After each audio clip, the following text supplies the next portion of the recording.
have places to go. We're waiting for Bob Nichols, who's come down from Vermont and was out having dinner, and I'm sure he'll be coming shortly. But I think we should maybe just start. I want to first thank the director of the gallery who's opened the doors here for us. I think the third time for one of these events, John Muskie, who also happens to be someone who's worked on Grace's papers, worked with Nora and Bob, and knows Grace and her work very well. So,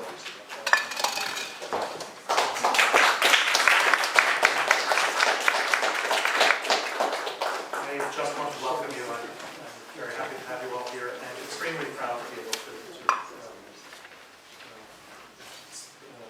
what's the word? to host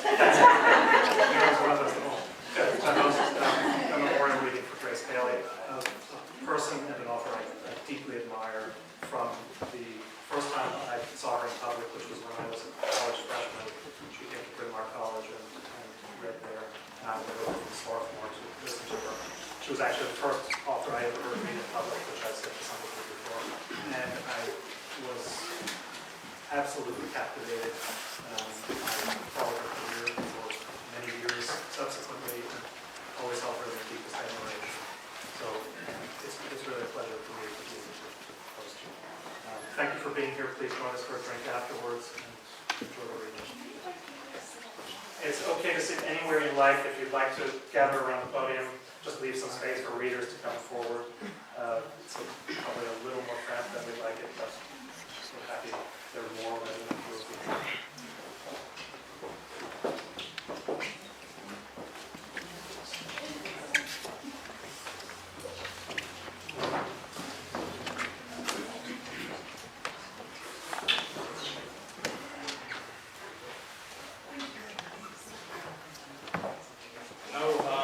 we have some very, very close and dear old friends of Grace's who are here tonight, and with many people who only met Grace over the last few years. For myself and for many in this room, our association is with the Joiner Center Writers Workshop, where she came and joined us for the last 12 years of her life every summer, coming down with Bob.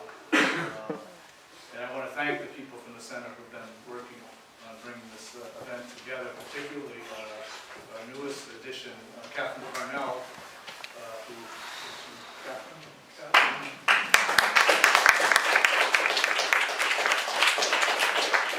who's been working hard to bring all the readers together, to keep us on time, and to find this wonderful spot, and to do everything for this evening. And she's joined by another new staff person, Erica Nina.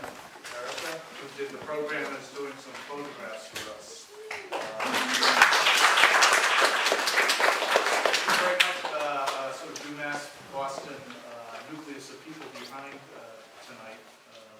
And we're very proud to be having our first, not just hosting this evening, but also having our first Grace Paley reader next coming year. We've set aside some money from our endowment to bring a reader to campus every year, who spend 2 days on campus visiting classes, working with students. And this year, our first Grace Paley visitor will be Carolyn Forget, who is a very, very close friend of Grace's and worked with her down in Provincetown. And we'll be here working, really helping to set up the program. And the program is very much going to be a program that the graduate students in the MFA program will have something to do with. And tonight we have two of our first grad students who are part of this program. I want to introduce them as well. Gene Clark. Gene? Is he back there? There he is, Gene. And Abby Atchison Carter. And they'll be in the back selling books. You'll see also some caps there that we have. We're trying to raise money for the Grace Paley Legacy Fund that we'll probably hear a bit more about later. And those hats, for those of you who don't know, are knit by nuns at the Tien Mu Monastery in Vietnam. And the Tien Mu Monastery is the monastery where Thich Nhat Hanh spent his days before he was expelled from Vietnam and returned there a few years ago. So we have a few of those hats for sale, great for a rainy night. And the money will go in Grace's name to the Trois Tien Agent Orange Fund. So this is a get-together in which we'll be listening to Grace's words, remembering Grace, thinking of things that we can do to remember. This is the idea that really Bob and Laura came up with up in Vermont. And I don't know if you know, in Thetford today, they set aside the day for people in the town to come together and write letters and postcards to their elected officials. So keeping that idea in mind, we have 150 postcards here. And you'll be welcome during the course of the reading or after to write your own personal message. We have a list of addresses in case you want to pick on someone in particular to send it to. But we want this to be an evening of recollection, of activism, and of friendship. My sense of Grace is she was a person to whom friendship meant a lot. And she made friends very easily and kept friends, which is something very, very rare. I had the incredible good fortune of traveling with her once to Vietnam with Paul Wright and Bob Glassman, who's sitting in the audience tonight, an editor and a banker. It was only Grace could travel to Vietnam with a socialist banker. Find him, and he's part of the fundraising committee for the Legacy Fund with Bob Glassman.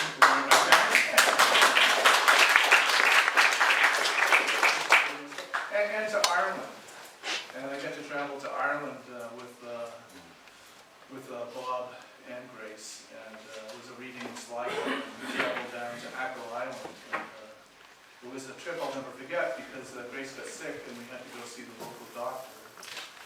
And we went down to the end of the island, which is about as far west as you can get in an island, and sat in the office. And there was a woman, an island woman there, Margaret Cannon. Her son had just recovered from some terrible cancer. And I just sat there and listened to Grace and this woman talk about what it was like to have a son suffering cancer in a place that's remote, where it's difficult to get to hospitals. They were talking about homeopathic remedies and the connection that she could make in a very short time. And then in a few minutes, the door opened and a farmer came in. And he was a young farmer. And in a few minutes, Grace was talking to him. We were learning all about his new tractor.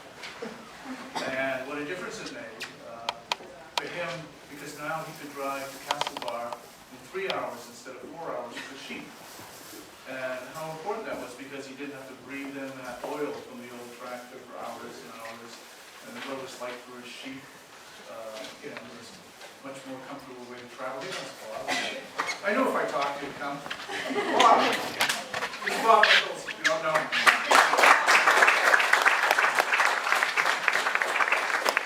Hey, Bob, come up here.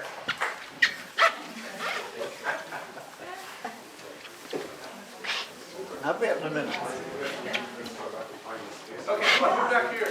Let's sit around in a circle. This is Yeah. sort of like that waiting room. A little more crowded. Come on in.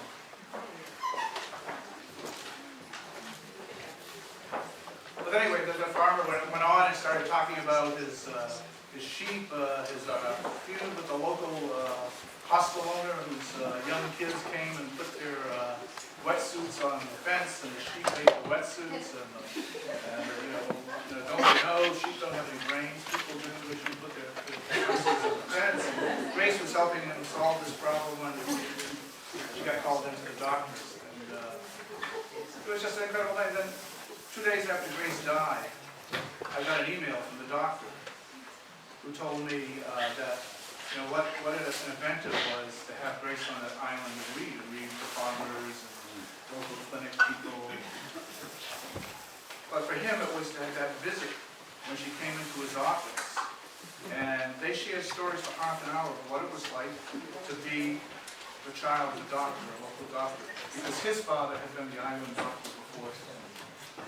You know, and that deep sense of connection that Grace made, you know, with everybody she met, through her work, through her writing, is something that, you know, pulls us together. I think has pulled us together in this room tonight. And I'm hoping that, you know, this will be one of those magical evenings in the summer that we'll really be able to think about things we can do and remember more things.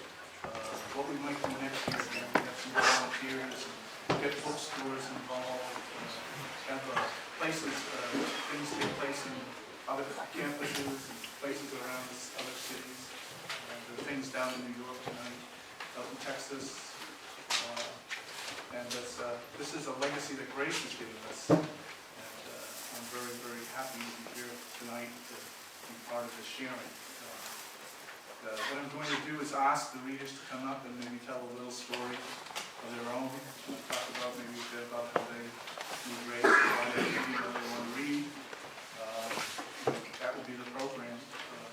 People will come up. Our first reader isn't here, so we'll come up in the order of the program. And at the end, I'll ask Bob to come up and say some words and read a couple of poems. And, thank you all for coming. It's a great evening. Welcome.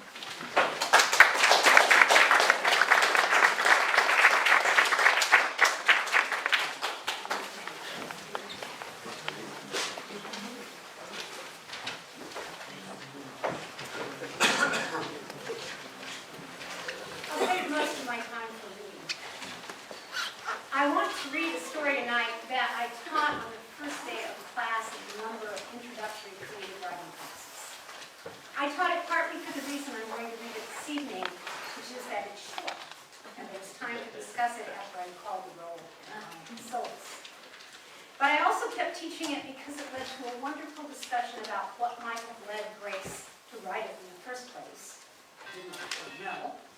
And also about what she had done to take it beyond its origins into the realm of story. After we discussed it, I tell students to come back to the next class with a similarly short but complete story. Sometimes the result was at least the beginning of the best work I did all semester. I never told Grace about teaching the story. I read it tonight as a belated expression of gratitude.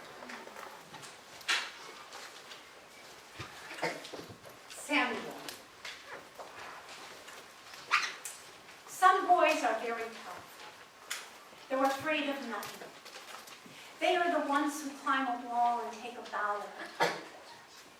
Not only are they brave on the roof, but they make a lot of noise in the darkest part of the cellar where even the super hates to go. They also jiggle and hop on the platform between the locked doors of the subway cars. 4 boys are jiggling on the swaying platform. Their names are Alfred, Calvin, Samuel, and Tom. The men and the women in the cars on either side watch them. They don't like them to jiggle or jump, but don't want to interfere. Of course, some of the men in the cars were once brave boys like these. One of them had ridden the tail of a speeding truck from New York to Rockaway Beach without getting off, without his sore fingers and cold. Nothing happened to him then or later. He had made a compact with other boys who preferred to watch. Starting at 8th Avenue and 15th Street, he would get to some specified place, maybe 23rd and the river, by hopping on the tops of moving trucks. This was hard to do when one truck turned the corner in the wrong direction and the nearest truck was a couple of feet too high.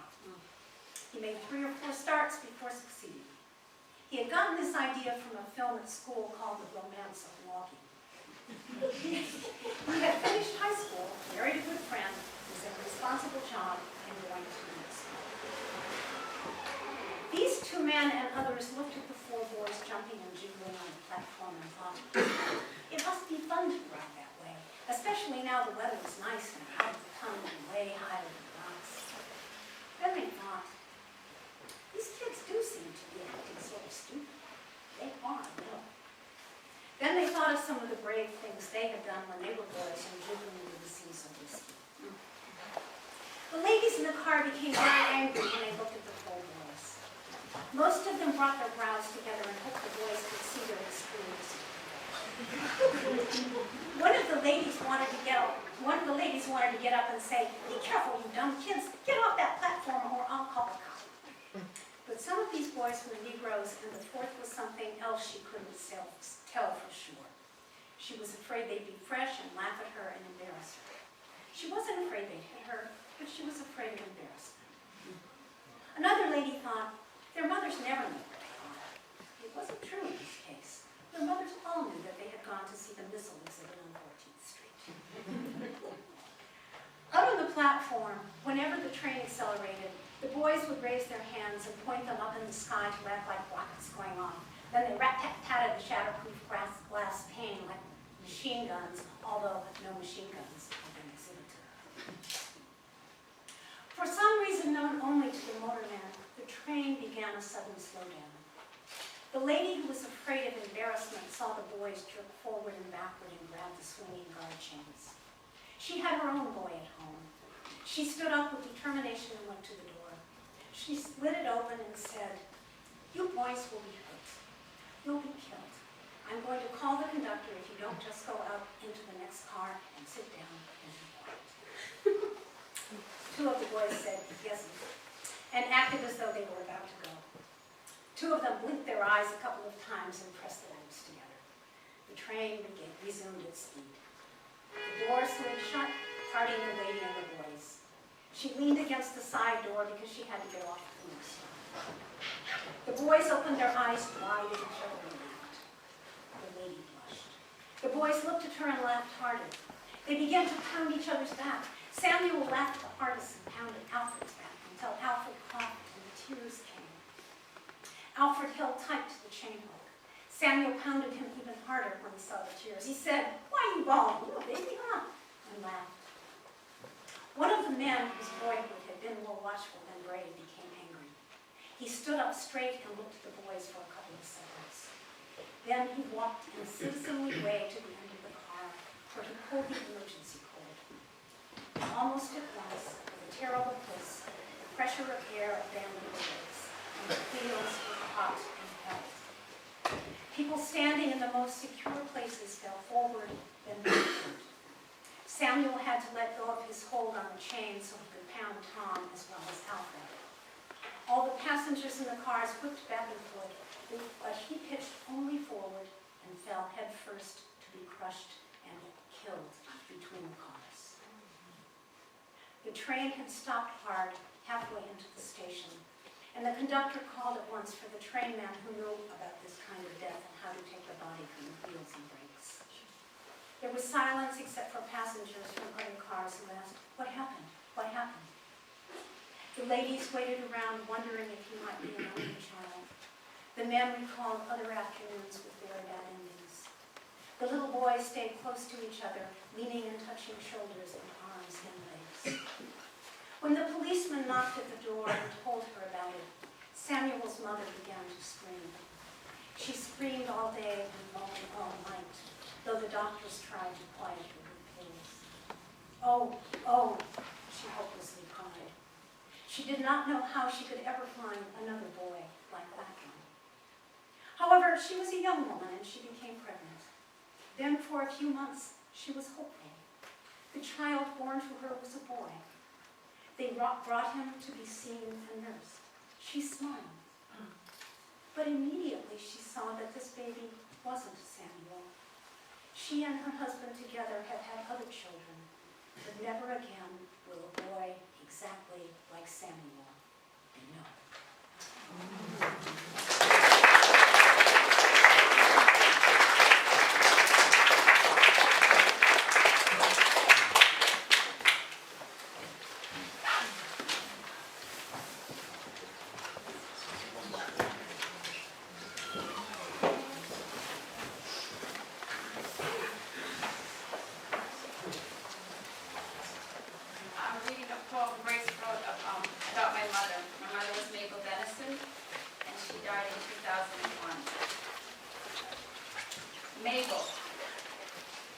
Mabel, please start all over again.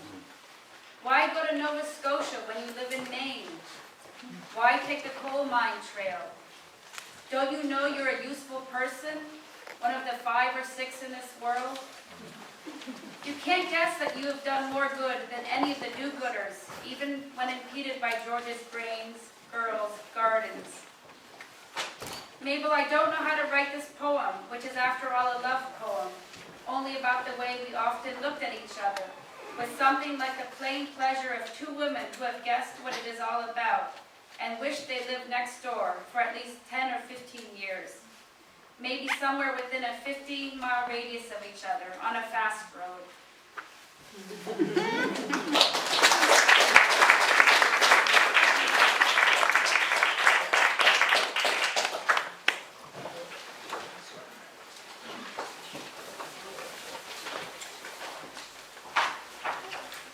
Since we're celebrating Grace Paley's birthday, I thought it would be good to read a poem she wrote about the times in which she was born. The poem is entitled Song Stanzas of Private Luck, to be added to sometimes, and sometimes to be subtracted from, as events prove one more wrong than right. Oh, the year before I was born, the sanitary napkin was invented. The sanitary napkin.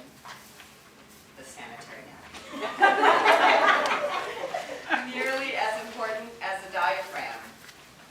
More important for the girl child's first life.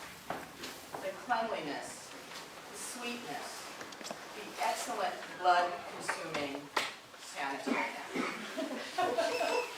And in parentheses, according to the New York Times, in my 65th year, the women of Eritrea were free to enter the legislature and the trenches. This was because a sanitary napkin factory had been established, a state enterprise with entrepreneurial intentions as remarkable as capitalism. Oh, the year I was born, the Joint Distribution Committee, the famous, now hardly known at all, Joint Distribution Committee, traveled to Russia to save Jewish orphans, of which there were many, though years later, more were made in another country, and fewer were saved. Oh, the year before I was born, my mother and my father and my grandmother, named Babashka, had already been in the U.S. for 17 years and had missed civil war, revolution, and the terrible pogroms of Kishinev, Devchev. They had been present for the pogrom of 1905, in which our Russia, our brother, our uncle, waving the workers' flag, was murdered. The serious, high-flying, bright red, heavy, wind-enchanted workers' flag. Oh, but in the very year I was born, our uncle Grisha was sent away, was shipped away from home to die in his own old country, brand new Russia. Oh, the year that I was born. No one told me any of this. None of the above was mentioned. The word deportation was not said. The word anarchist, the word Palmer raid. The year that I was born was never spoken of as the year of exile, of lifelong sorrow. That year was never mentioned to me by my father or my mother, except to say, have we already told you how we were longing for you in our middle age, after repeated requests, with the others almost grown, one winter day, and your father in sleepy attendance in one of the office rooms downstairs, and everyone else waiting in the hall, into our household secrecy, silence, and jokes, you were finally born.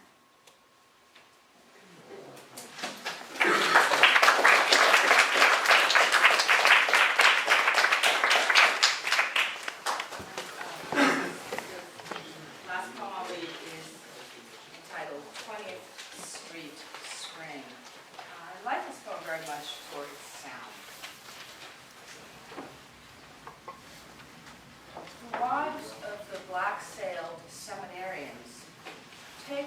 children to walk with green pails. They are light-haired and slim. Their husbands are studying passion and service. The seminary is old. The baby leaves of the old sycamores are pale green, are river yellow, like the high light arms of the sycamore. The seminary is red and soot darkened by the soot-making city. It is at the side of the city near the river. It stands aside from the piers and the warehouses and the longshoremen. It intends to be quiet and dark, though sunlight surrounds it. Sun lies on the streets and the lawns, and the children of the seminarians play with red hoops in the street in the sun.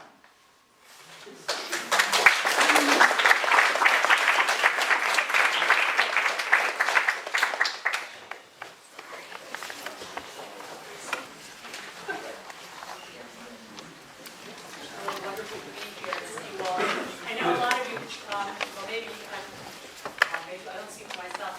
You know, as I stand here listening, it's just wonderful, wonderful, wonderful to hear your words. You know, I have a lot of other things. You have the happiness, you have the laughter, you have the sadness. I feel myself struggling, but even as I struggle, I hear Grace's voice. You know, and she always told me, she said, "You have to struggle with pleasure." Exactly right. I'm going to read the story Living. It's set 2 weeks before Christmas, so I'm reading it because it's 2 weeks before Christmas, and she must have wanted that. 2 weeks before Christmas, Ellen called me and said, "Faith, I'm dying." That week, I was dying too. After we talked, I felt worse. I let the kids alone and ran down to the corner for a quick sip among living creatures. The Julie's and all the other bars were full of men and women gulping a hot whiskey before hustling off to make love. People require strengthening before the acts of life. I drank a little California Mountain Red at home and thought, why not? Wherever you turn, someone is shouting, "Give me liberty or I give you death." Perfectly sensible, thing-owning, church-fearing neighbors flop their hands over their ears, the sound of a siren, to keep fallout from taking hold of their internal organs. You have to be cockeyed to love, and blind in order to look out the window at your own ice-cold street. I really was dying. I was bleeding. The doctor said, "You can't bleed forever. Either you run out of blood or you stop. No one really bleeds forever." Seemed I was going to bleed forever. When Ellen called to say she was dying, I said this clear sentence, "Please, I'm dying too, Ellen." And she said, oh, Faithy, I didn't know. She said, "Faith, what do we do about the kids? We'll take care of them. I'm too scared to think." I was frightened too, but I only wanted the kids to stay out of the bathroom. I didn't worry about them. I worried about me. They were noisy. They came home from school too early. They made a racket. "I may have another couple of months," Ellen said. "The doctor said he never saw anyone with so little will to live. I don't want to live," he thinks, "but Faithy, I do. It's just I'm scared." I could hardly take my mind off this blood. Its hurry to leave me was draining the red out from under my eyelids and the sunburn off my cheeks. It was all rising from my cold toes to find the quickest way out. "Life isn't that great, Ellen," I said. "We've had nothing but crummy days and crummy guys, except for you, Bob. And no money, broke all the time, cockroaches, and nothing to do on Sunday but take the kids to Central Park and roll in that lousy lake. What's so great, Ellen? What's the big loss? Live a couple more years. See the kids and the whole cruddy thing, every cheese hole in the world, and go up and keep blast fireways. I want to see it all," Ellen said. I felt a great gob making its dizzy exit. "Can't talk," I said. "I think I'm thinking." Around the holly season, I began to dry out. My sister took the kids for a while so I could stay home, quietly making hemoglobin. I was in such first-class shape by New Year's, I nearly got knocked up again.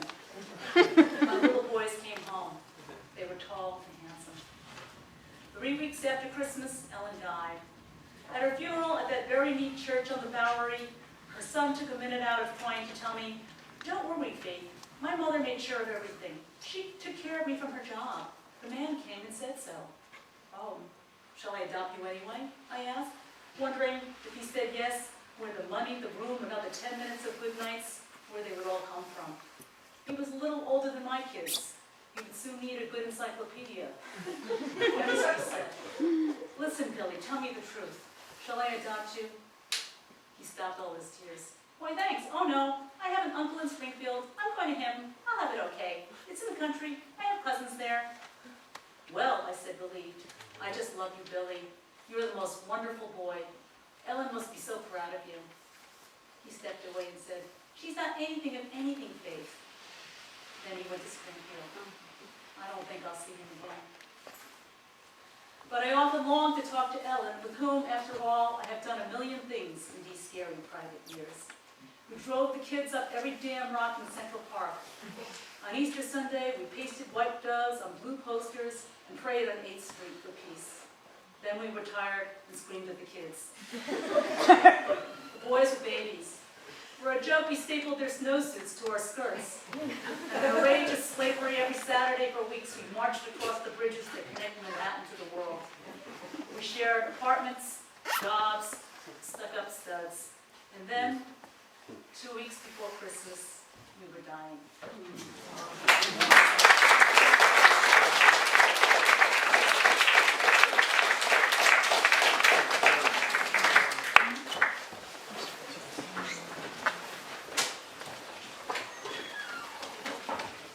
To make sure, Bob, you don't want to read maybe One Day or Anti-Love Poem? Yeah, I'll read one. You want to read one of those? Anti-Love Poem or? I'll read Anti-Love Poem. Okay. I don't want to read the ones that are obviously about Bob. Oh, I can. That's okay. Read anything you want. I'll save it for you.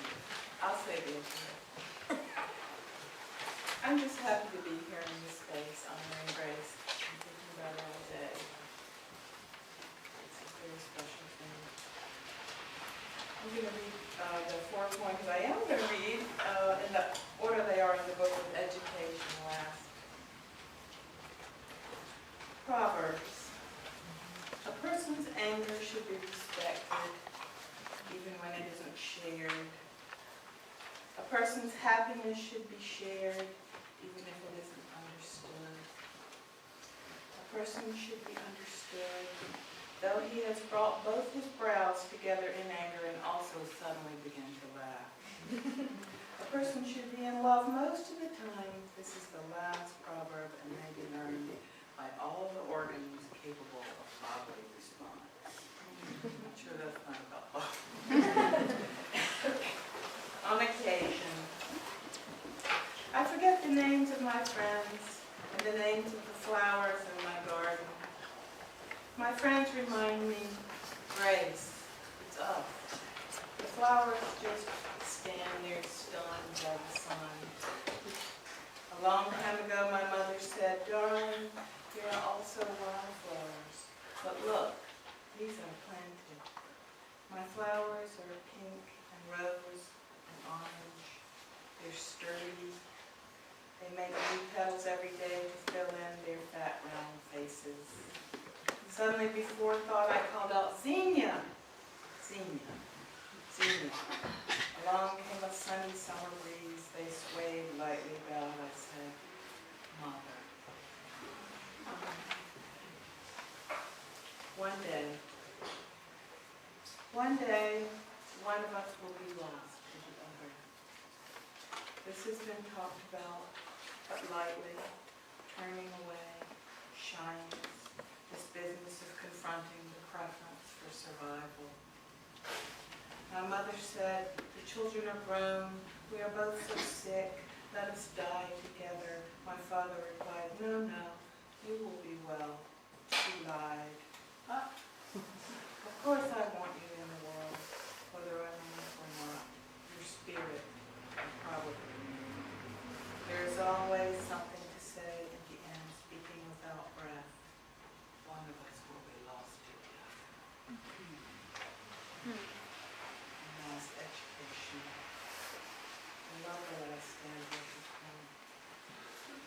To education, to have lived long enough and not too far from the dying, a couple of ancient trees, the high leaf and flowering above broken arms.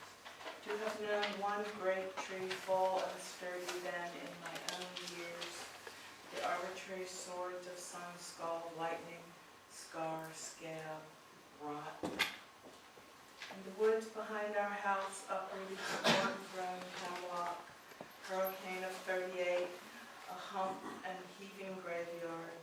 Do you see that it's good in one ordinary life to have witnessed the hard labor of a long death? The way one high branch can still advance alone, pale green and greener into the sun's nutritious light.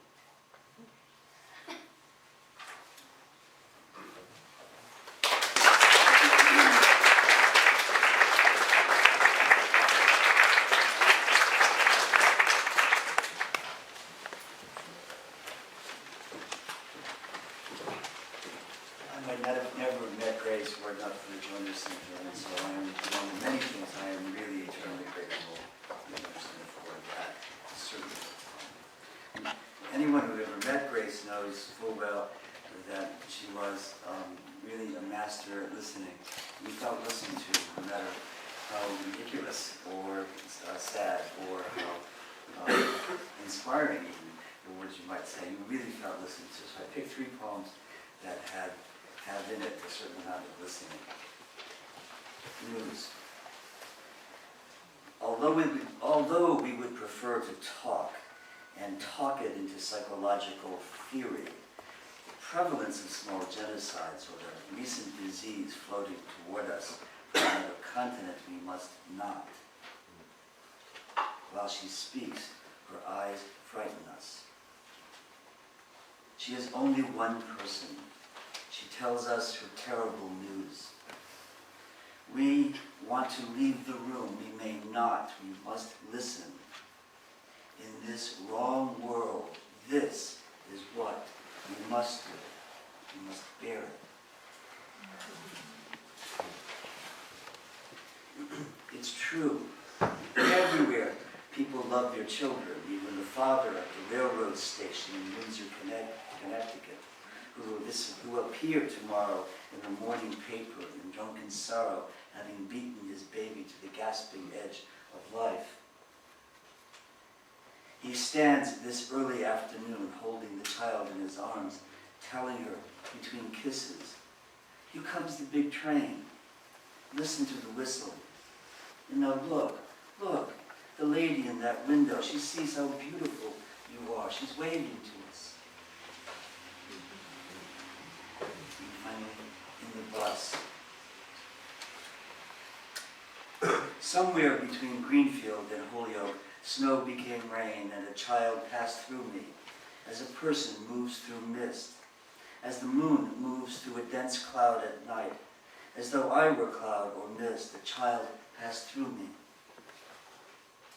On the highway that lies across miles of stubble and tobacco barns, our bus speeding, disordered the slanting rain, and a girl with no name, naked, wearing the last nakedness of childhood, breathed in me. Once, no, 2 breaths, a sigh. She whispered, "Hey you, begin again." Again, again, again. You'll see, it's easy. Begin again, long ago.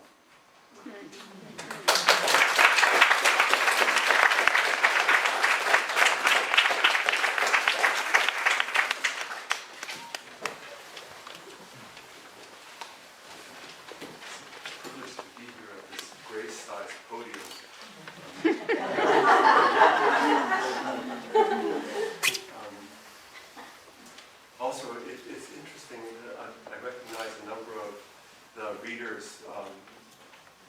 this evening, from an earlier memorial this week, a number of us read at a memorial for the Palestinian poet Mahmoud Darwish on Tuesday, and somehow it seems fitting that we are here at the end of the week. I wanted just to read this program note as a preface to the story that I'd like to read to you, Mother. I first met Grace Paley by mail. Either I or my publisher sent her my first book, never expecting a reply. I was stunned one afternoon when a lovely letter arrived, in which she said nice things. For all I knew, she sent hundreds of such letters. Yet I took it all quite personally nonetheless and framed the letter, which of course made it embarrassing, and so I've hardly shown it to anyone. But I am carrying it around tonight.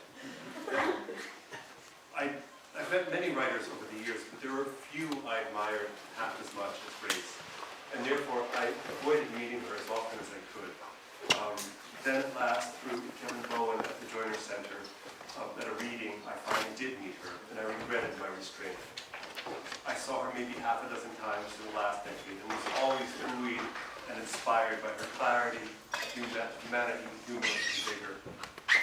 Still, I held her and Bob in such high esteem that, and this is a confession, a couple of summers ago, when I saw Bob walking across the field at the Bread and Puppet Theater in Vermont, I did not go up to say hello, even though I desperately wanted to. The next week, I heard Grace had died. That still seems an extreme thing to do, just to teach us a lesson. In any case, I hope I've learned. So I'm going to read you Mother, but first I want to just make sure that everybody who wants to sit is sitting, because it's actually very cozy up here and kind of cold back there. Okay,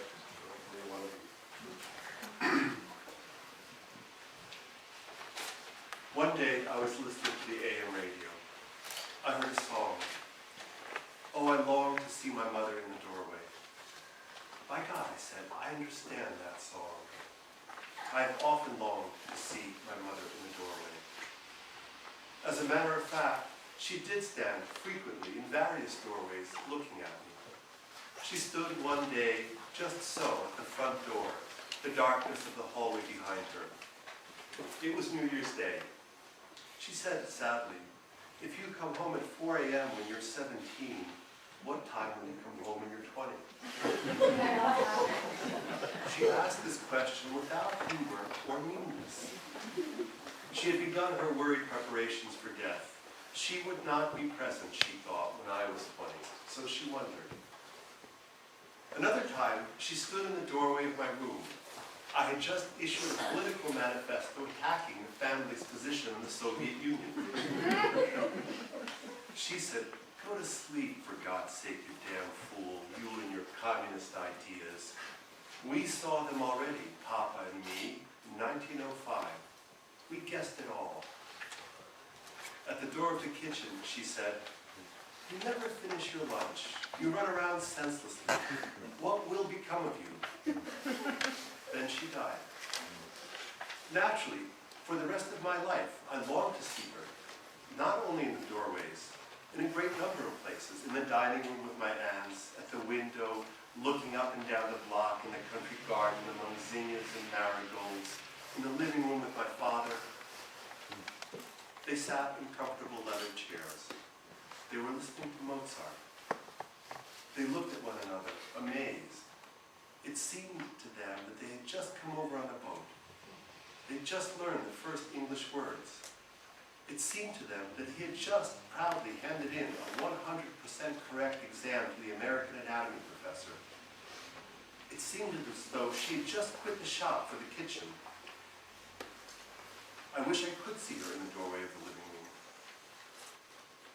She stood there a minute. Then she sat beside me. They owned an expensive record player. They were listening to Bach. She said to him, talk to me a little. We don't talk so much anymore. I'm tired, he said. Can't you see?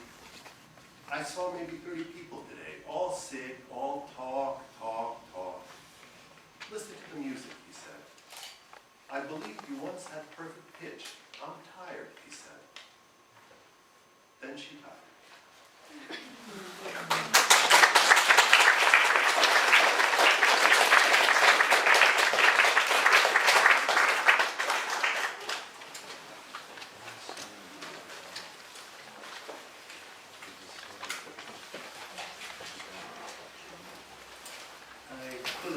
exactly when Grace was brought. I think I remember it was a long, long time ago. And the first impression I had when Grace was warm to and she seemed to show a special attention to me, somebody from Vietnam, and certain friends that I find quite amazing. I'm going to read the poem called Connection from Vietnam. I find this poem quite interesting in the sense that I think some of the details in here came from the trip she went to Vietnam. Not including characters from somebody high up, but some of the common Vietnamese that she met on the way. That's another part of the poem. It's amazing that we could change some of the nouns. You can see the same poem repeated in some other place, in some other world, like today. The generals came to the president. We are the laughing stock of the world. What world, he said? The world, the world. The Vermont, the green world, the green mountain. Across the valley, someone is drilling a field, is making a 10 rectangle. Has cut a 10 rectangle on Lime Hill. The dark book, the deposed farm. The mist is sipped up by the sun. The mist is eaten by the sun. What world, he said. What mountain?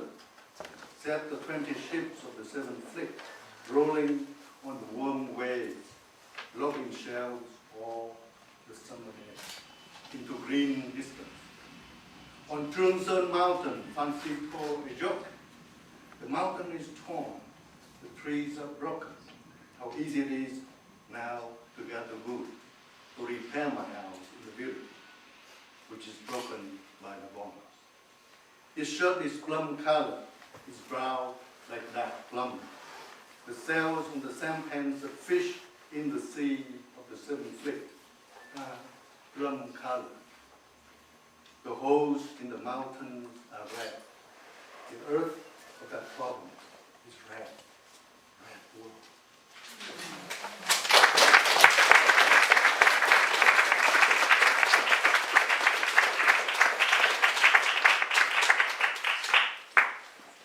I know everybody here longs to see Grace in the doorway. And if you close your eyes, you can hear her saying, "Hello, darling."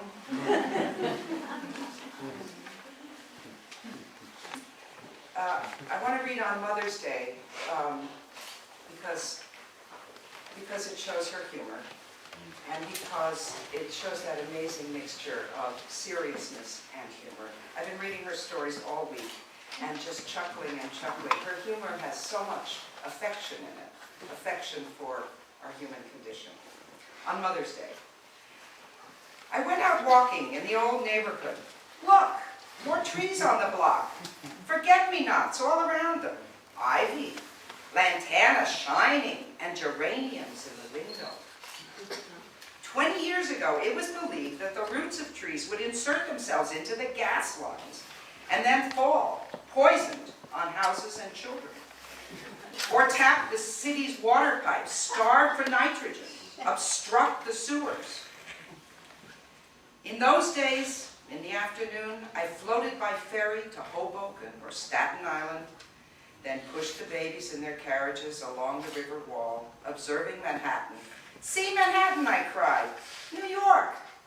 Even at sunset it doesn't shine, but stands in fire, charcoal to the waist. But this Sunday afternoon, on Mother's Day, I walked west and came to Hudson Street. Tricolored flags were flying over old oak furniture for sale. Brass bedsteads, copper pots and vases by the pound from India. Suddenly, before my eyes, 22 transvestites in joyous parade stuffed pillows under their lovely gowns and entered a restaurant under a sign which said, "All pregnant mothers free."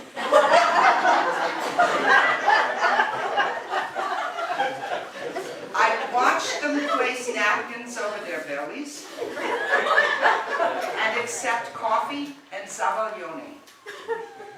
I am especially open to sadness and hilarity since my father died as a child 1 week ago in this, his 90th year.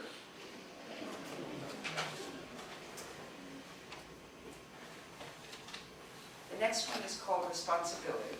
And the third line says, it's the responsibility of the poet to stand on street corners giving out poems and beautifully written leaflets. And also leaflets they can hardly bear to look at because of the screaming rhetoric. And as I was remembering this poem, I thought the one political, well, not the one, but one of the great political leaflets that does not have that rhetoric is, of course, Grace's Pentagon Action Statement, written in 1980. And so I made 30 or 40 copies of it. It's a single sheet, and I put it in the table in there. So if you haven't seen it, get it as a keepsake, because because it has her spirit, and it's wonderful politics and artful. Responsibility. It is the responsibility of society to let the poet be a poet. It is the responsibility of the poet to be a woman. It is the responsibility of the poet to stand on street corners giving out poems and beautifully written leaflets, also leaflets they can hardly bear to look at because of the screaming rhetoric. It is the responsibility of the poet to be lazy, to hang out and prophesy. It is the responsibility of the poet not to pay war taxes. It is the responsibility of the poet to go in and out of ivory towers and 2-room apartments on Avenue C and buckwheat fields and army camps. It is the responsibility of the male poet to be a woman. It is the responsibility of the female poet to be a woman. It is the poet's responsibility to speak truth to power, as the Quakers say. It is the poet's responsibility to learn truth from the powerless. It is the responsibility of the poet to say many times, there is no freedom without justice, and this means economic justice and love justice. It is the responsibility of the poet to sing this in all the original and traditional tunes of singing and telling poems. It is the responsibility of the poet to listen to gossip and pass it on in the way storytellers decant the story of life. There is no freedom without fear and bravery. There is no freedom unless earth and air and water continue and children also continue. It is the responsibility of the poet to be a woman, to keep an eye on this world and cry out like Cassandra, but be listened to this time.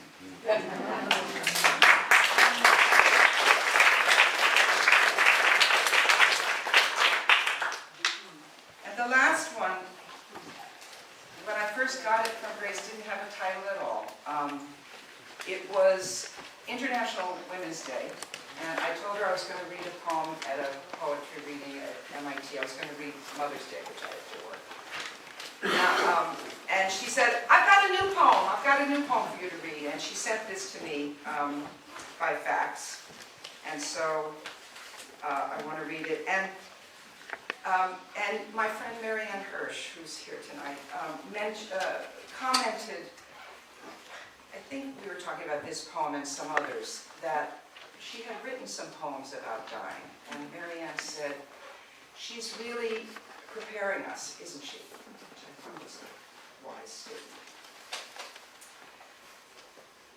My friends are dying. Well, we're old. It's natural.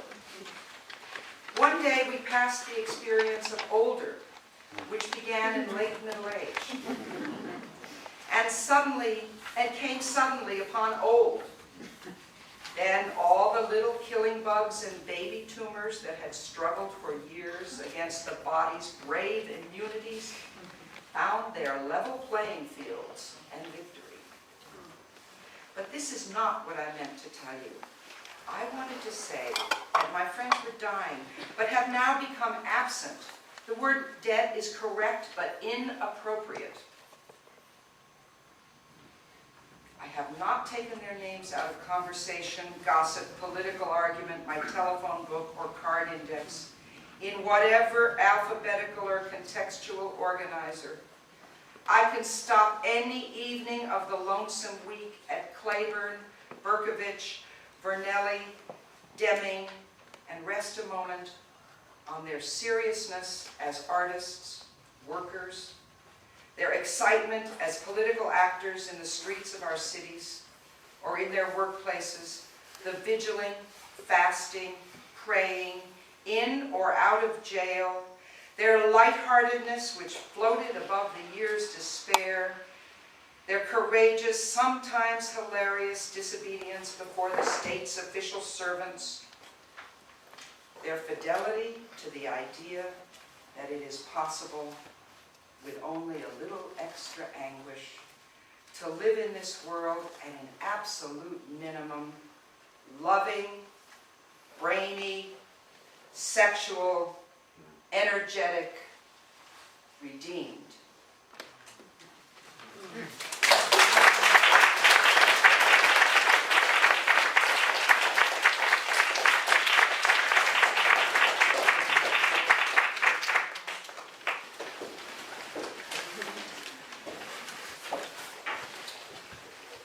I didn't know Grace Paley, but I did hear her read.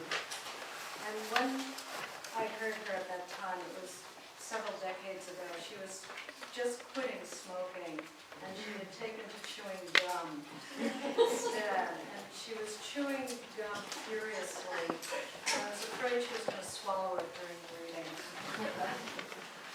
She did not.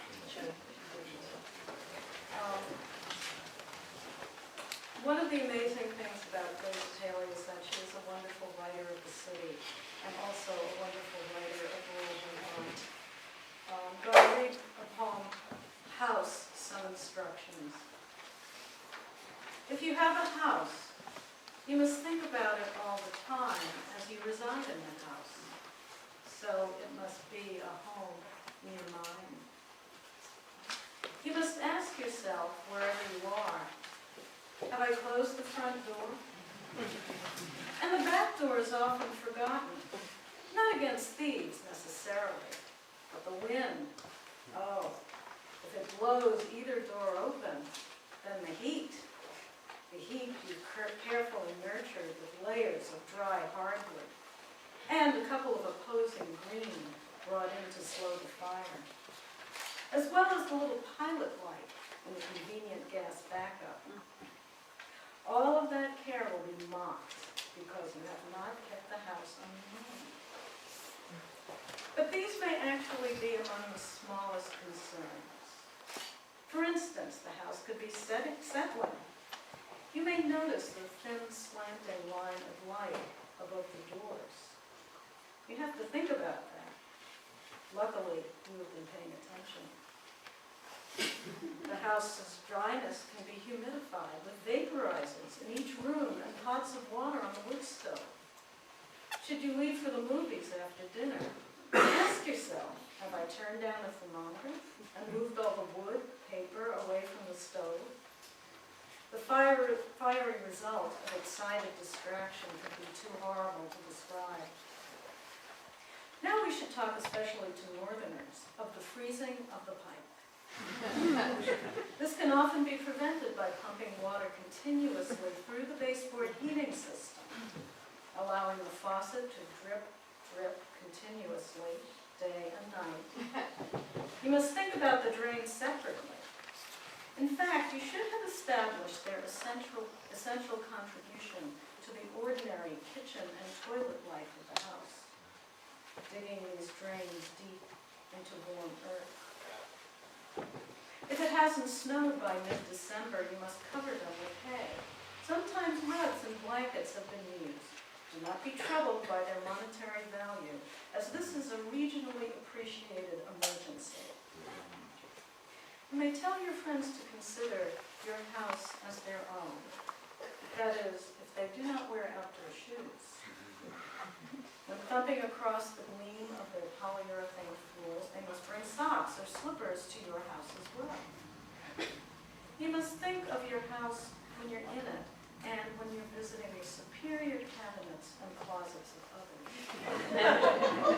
When you approach your house in the late afternoon, in any weather, green or white, you will catch sight first of its new aluminum snow-resistant roof and the reflections in the cracked windows, its need in the last 25 years for paint, which has created a lovely design in russet pink and brown, the colors of unintentional neglect. You must admire the way it does not, because of someone's excellent decision 60 years ago, stand on the high ridge, deforming the green profile of the hill, but rests in the modesty of late middle age under the brow of the hill, its back to the dark hemlock forest, looking steadily out for miles toward the cloud prefiguring meadows and mountains of the next state. Coming up the road by foot or auto, the house can be addressed personally. House! In the excitement of work and travel to other people's houses with their interesting improvements, we thought of you often and spoke of your coziness in winter, your courage in wind and fire, your small, airy rooms in humid summer, how you nestle in spring into the leaves and flowers of the hawthorn and the sage-green leaves of the Russian olive tree. House, you were not forgotten. Here. Here I am in the garden laughing, an old woman with heavy dress and a nicely mapped face. How did this happen? Well, that's who I wanted to be, at last. A woman in the old style, sitting, stout thighs apart under a big skirt. Grandchild sliding on, off my lap. A pleasant summer perspiration. That's my old man across the yard. He's talking to the meter reader. He's telling him the world's sad story. How electricity is oil or uranium and so forth. I tell my grandson, run over to your grandpa, ask him to sit beside me for a minute. I am suddenly exhausted by my desire to kiss his sweet, explaining lips.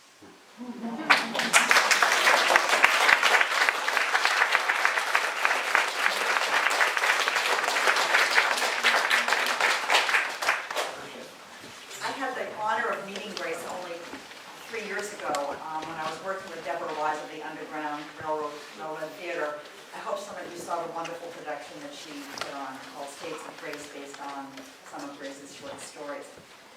According to the Judaic scholar Dr. Jacob Neusner, a midrash is a method of reading the Bible as an eternal text and is the result of applying a set of hermeneutical principles evolved by the community to guide one in reading the canon in order to focus one's reading. The ultimate goal of the midrash is to search out the fullness of what was spoken by the divine voice. I quote him. I like to think of Grace as subverting the more orthodox and traditionally male-dominated understanding of such readings by using her Yiddish-inflected mamaloshim, the mother tongue, to speak out for those whose divinity resides in their work for the whole human community. Rachel and I picked this story to read independently of one another. We fought over it briefly, and then we decided that Grace-like, we could read it together. And so I'm going to read the beginning, and she's going to read it. What she meant by happiness, she said, was the following. She meant having or having had or continuing to have everything. By everything she meant, first the children, then a dear person to live with, preferably a man, but not necessarily. By live with, she meant for a long time, but not necessarily. Along with, and not in preferential order, she required 3 or 4 best women friends to whom she could tell every personal fact and then discuss on the widest, deepest, and most hopeless level the economy, the constant, unbeatable, cruel war economy, the slavery of the American worker, to the idea of that economy, the complicity of male people in the whole structure, the dumbness of men, including her preferred man, on this subject. By dumbness, she meant everything dumbness has always meant, silence and stupidity. She meant refusal to hear. For happiness, she required women to walk in the city arm in arm with a woman friend, as her mother had with aunts and cousins so many years ago, was just plain essential.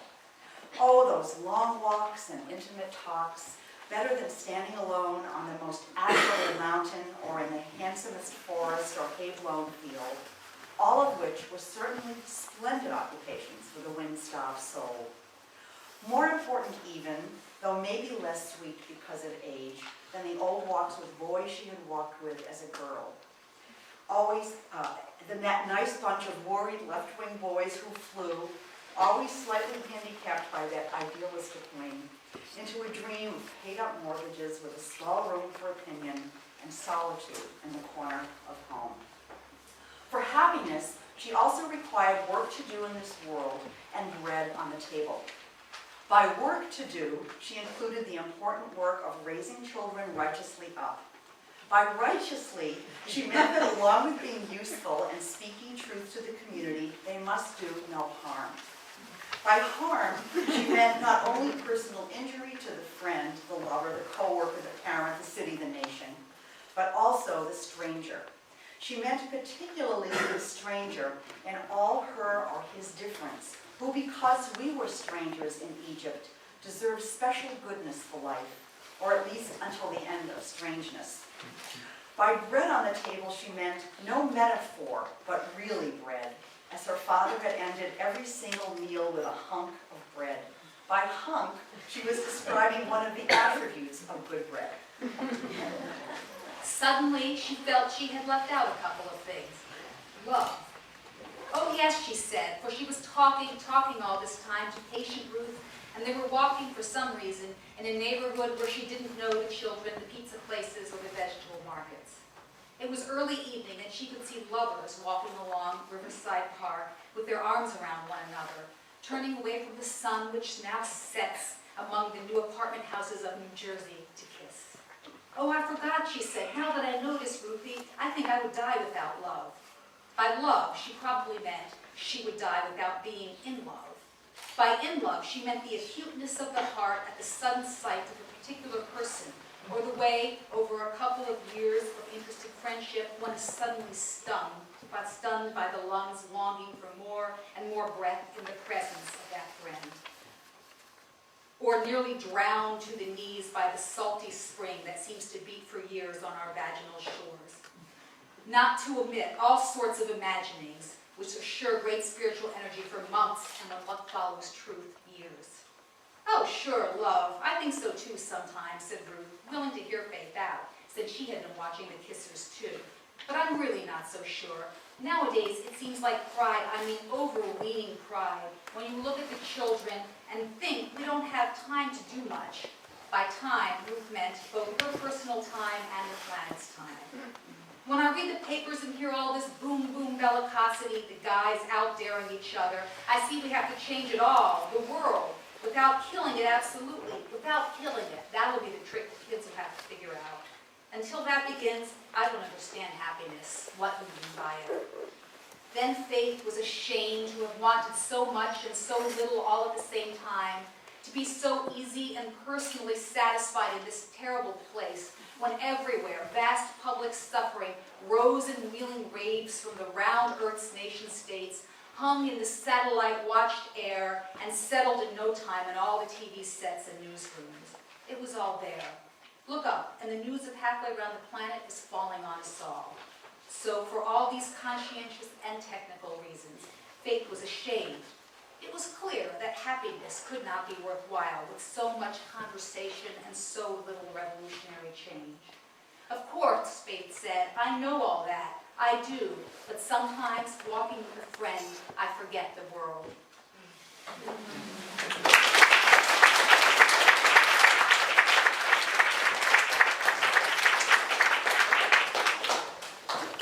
And I also want to read a poem I like very much called People in My Family.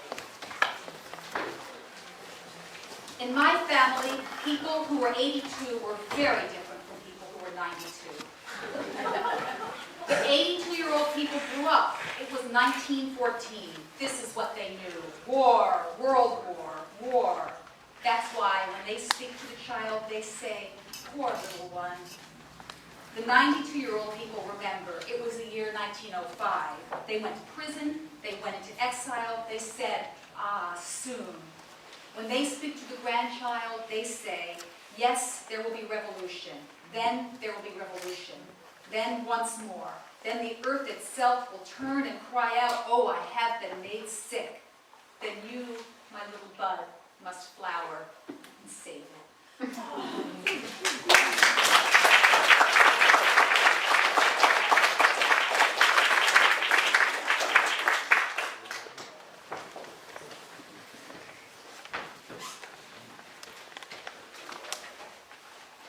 There's a line. Gee, look at all of you.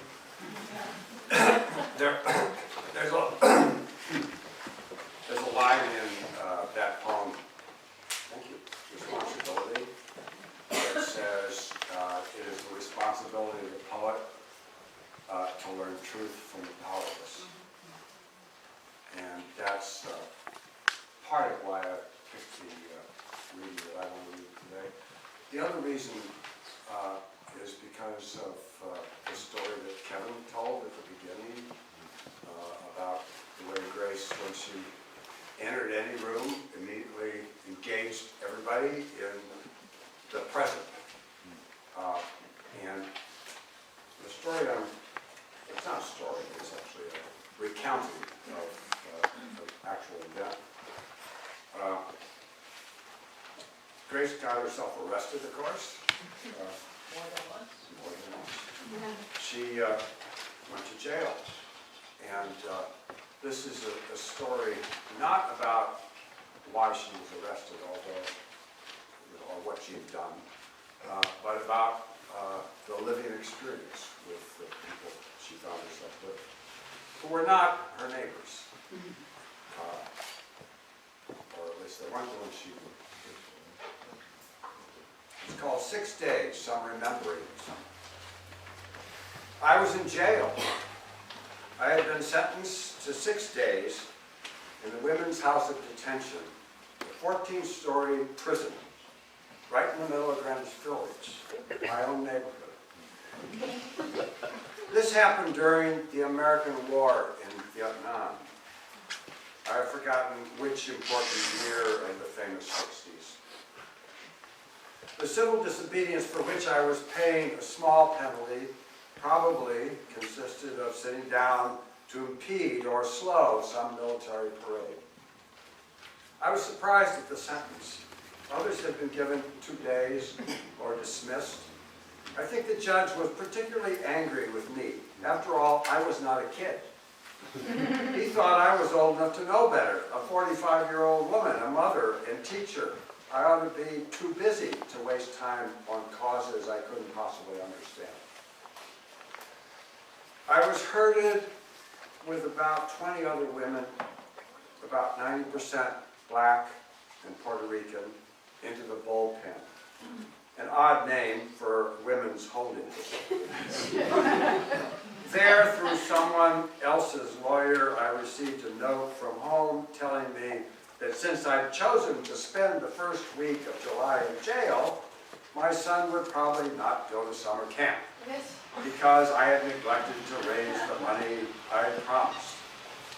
I read this note and burst into tears. Real running down the cheek tears. It was true. Thinking about other people's grown boys, I had betrayed my little son.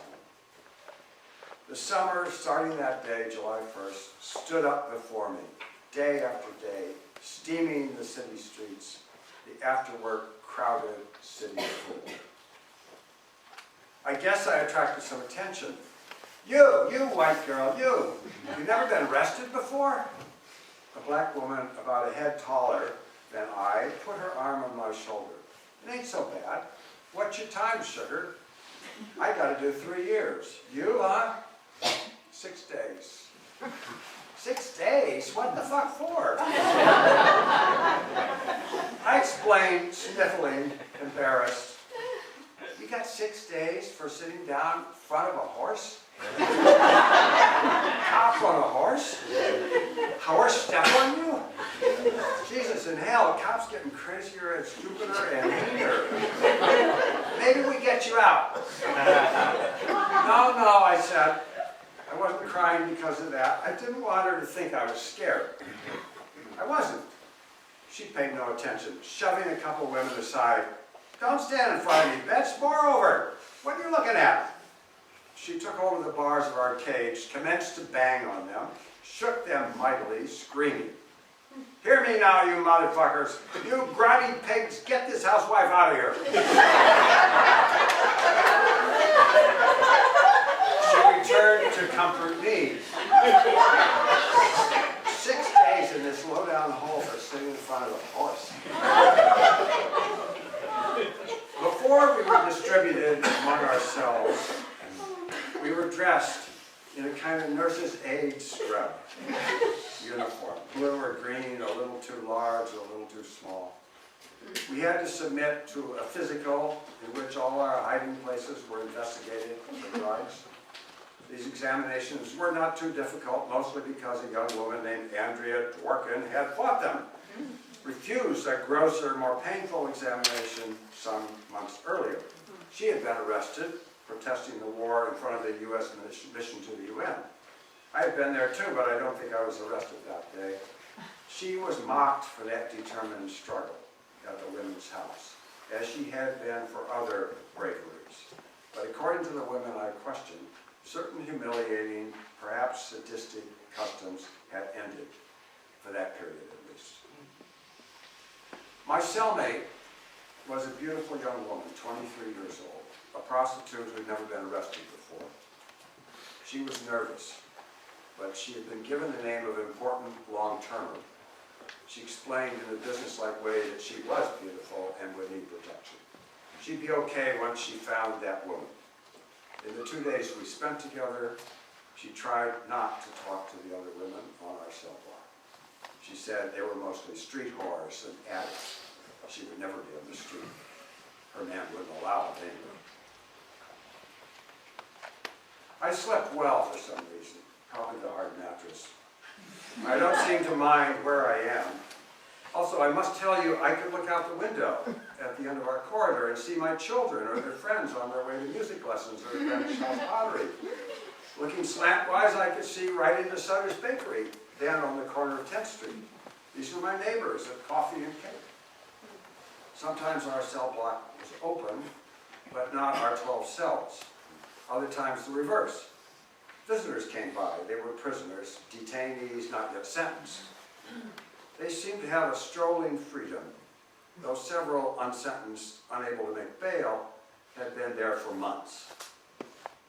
One woman peering into the cell stopped when she saw me. Grace, hi!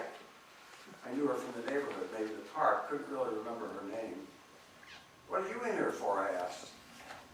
Oh, nothing. Stupid drug bust. I don't even use. Oh, well, forget it. I've been here 6 weeks.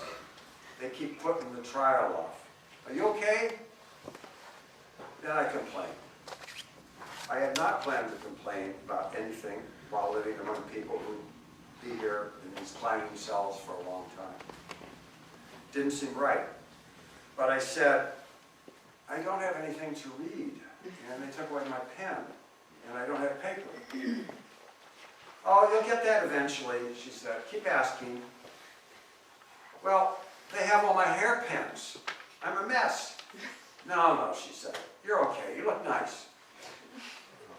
A couple of years later, the war continuing, I was arrested in Washington. My hair was still quite long. I wore it in a kind of bun on top of my head. My hairpin's gone. My hair straddled wildly every which way. Muriel Ruckeiser, arrested that day along with about 30 other women, made the same generous sisterly remark. No, Grace, love you the way your hair's down. You really ought to wear it that way. The very next morning, That's the end of parentheses. The very next morning, my friend brought me the collected stories of William Carlos Williams. These okay? God, okay? Yes. My trial is coming up tomorrow, she said. I think I'm getting off with time already done. Overdone. See you around. That afternoon, my cellmate came for her things. I'm moving to the 4th floor, working in the kitchen. Couldn't be better. We were sitting outside our cells. She wanted me to know something. She'd already told me, but said it again. I still can't believe it.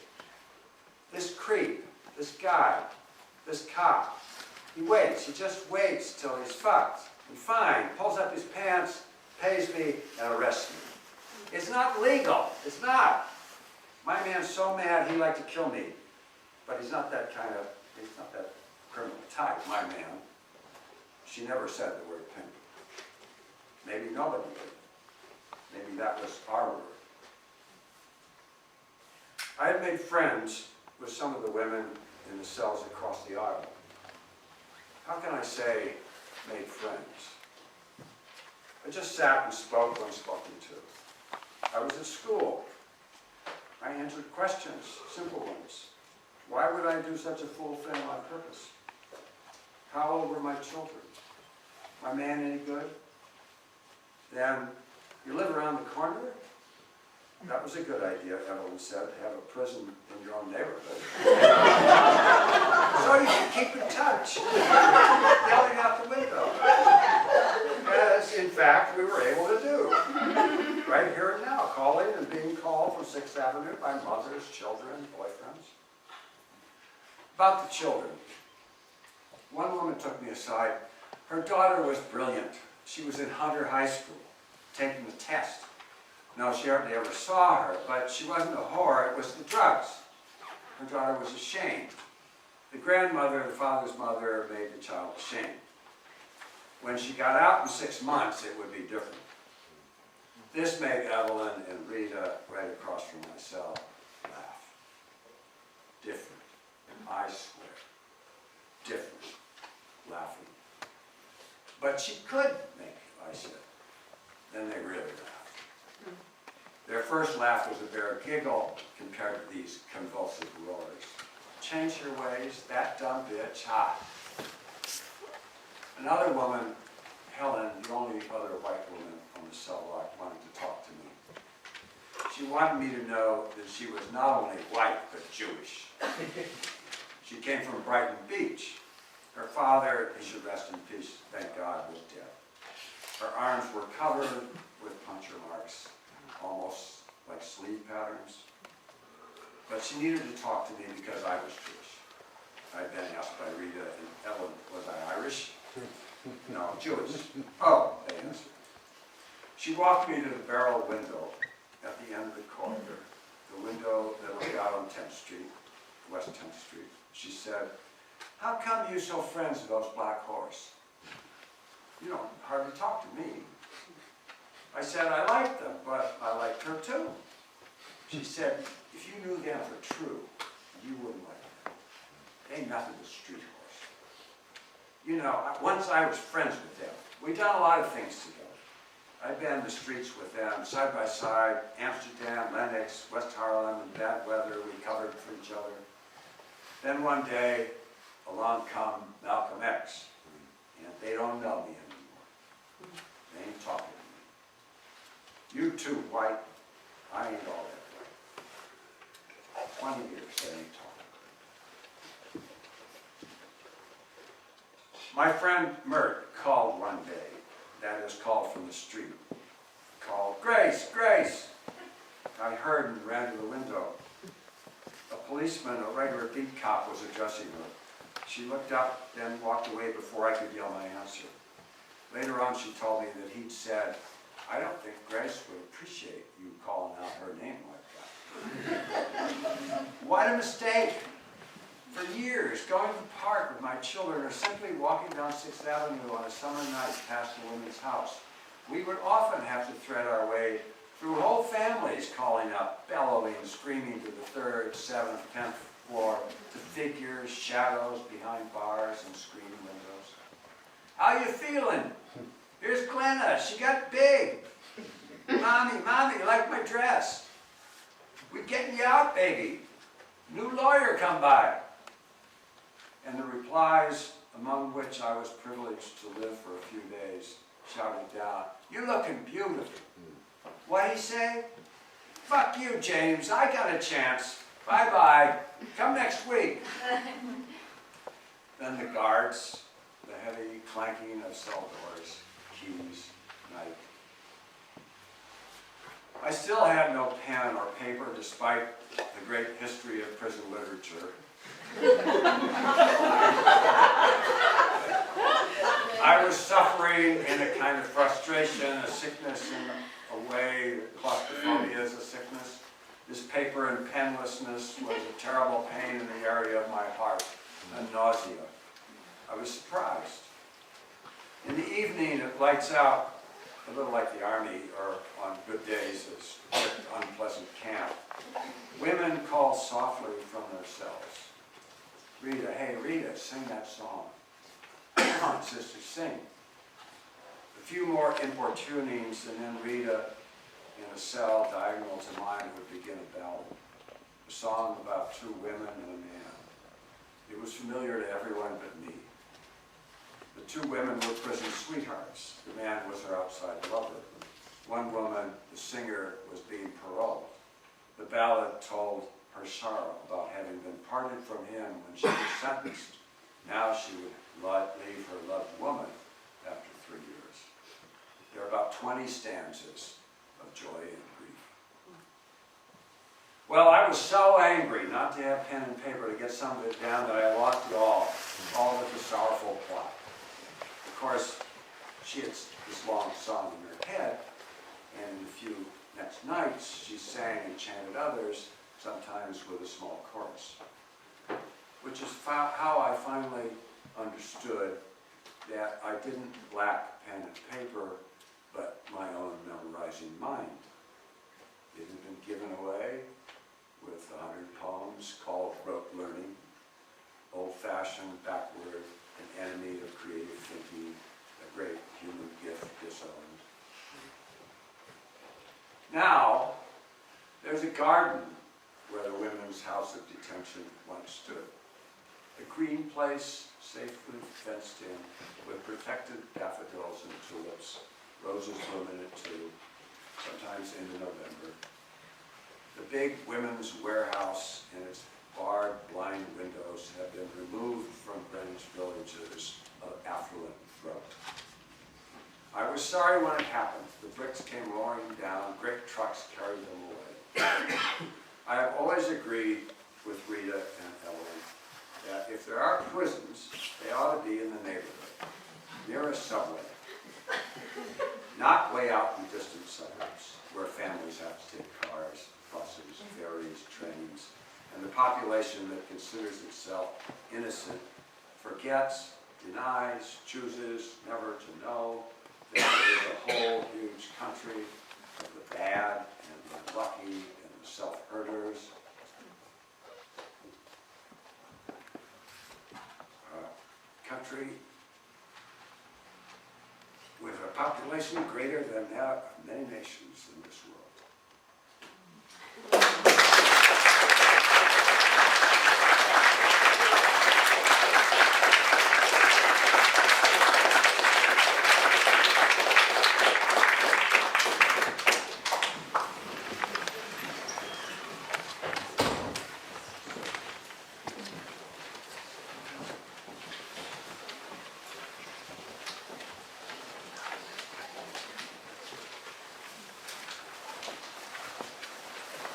Well, I was on that trip to Vietnam that Kevin spoke about, and I was fortunate enough on the way home to get to see beside Grace, so we had 17 hours to talk. I still have fond memories of that moment. And one thing we talked about was parenting and grandparenting. I just said that my first grandchild was born about a month before Later I heard Joyce read the poem Fathers, and it brought back memories of that moment, and when I read it now, it will evoke fond memories of Joyce, of Grace. Fathers. Fathers are more fathering these days. They have accomplished this by being more mothering. What a life for them that women's lib happened then. The dream of new fathering began to shine in the eyes of 3 women and was irresistible. On the New York subways and the mass transits of other cities, one may see fathering of many colors, with their round babies on their laps. This may also happen in the countryside. These scenes were brand new, exciting for an old woman who had watched the old fathers gathering once again in familiar army camps and comfortable war rooms to consider the necessary eradication of the new fathering fathers, who are their sons, as well as the women and children who will surely be in the way. Thank you.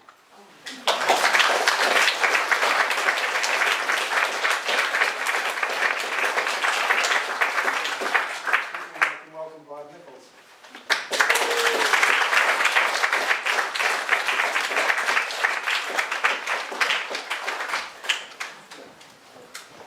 I had nothing to say.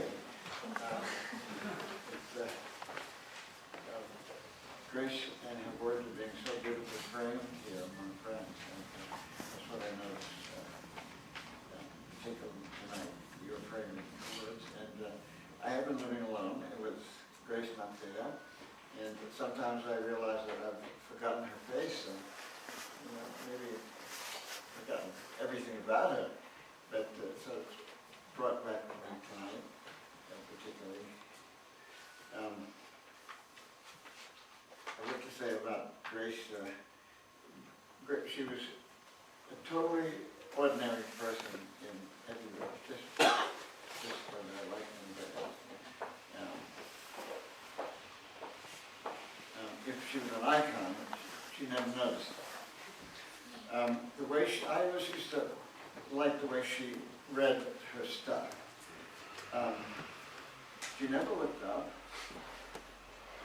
She opened the story, and she read the story, and what she was putting the story out for, as a story. It was almost disconnected to her. And then at the end, she would sort of look up at the audience and smile in sort of wonder at the story. Everything really she felt was accidental and sort of improvised.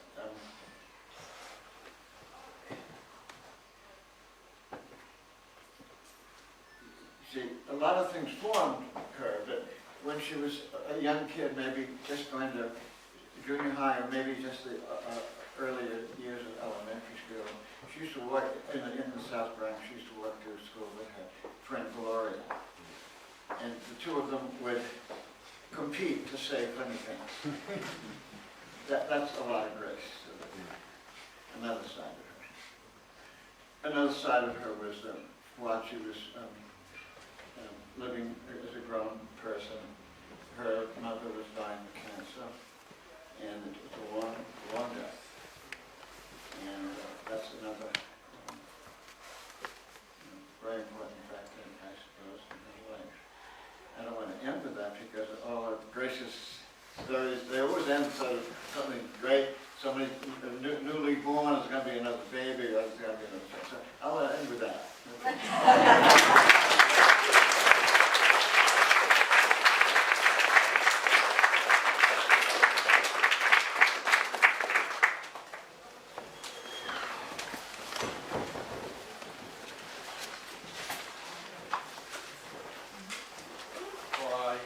Thank you all again. And again, thank Kat, Cornell, and Erica, and Nina, who worked so hard to put the program together. And Elena, who was back there, has been filming everybody who's been part of it, especially the leaders, especially, of course, Grace, makes all this possible and continue to happen. So there's wine, and there are books, and there's apple cider, and there's postcards. I hope you stay and talk, and I'm share some memories. And this is a very, very important day. It's a day I hope we'll be celebrating for many years to come. Thank you, Kelly.